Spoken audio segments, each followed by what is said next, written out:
আসসালামু আলাইকুম। আসলে আমি আজকে 12 দিন পরে এয়ারপোর্ট আসলাম। আইসা এখন আসলে দেখলাম এখানে যে ফুলগুলি দেখছেন, দেখেন খুবই চমৎকার ফুল।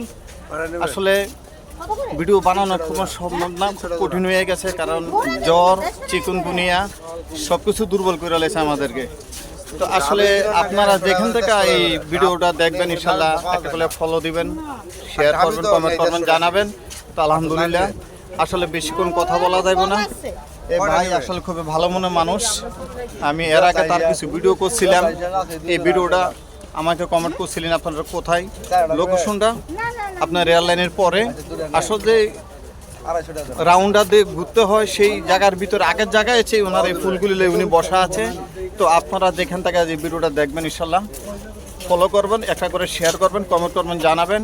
আসলে এই যে আমি সব দেখাইতেছি, পুরা দেখা যায় না, আমার সাথে কোনো টিম আসে নাই এখনও। আমি ডাক্তারের কাছে গেছিলাম, দীঘা ঘুরুন দিয়ে আসলাম। তো আমি আপনাদের থেকে বিদায় নিচ্ছি। আল্লাহ হাফেজ।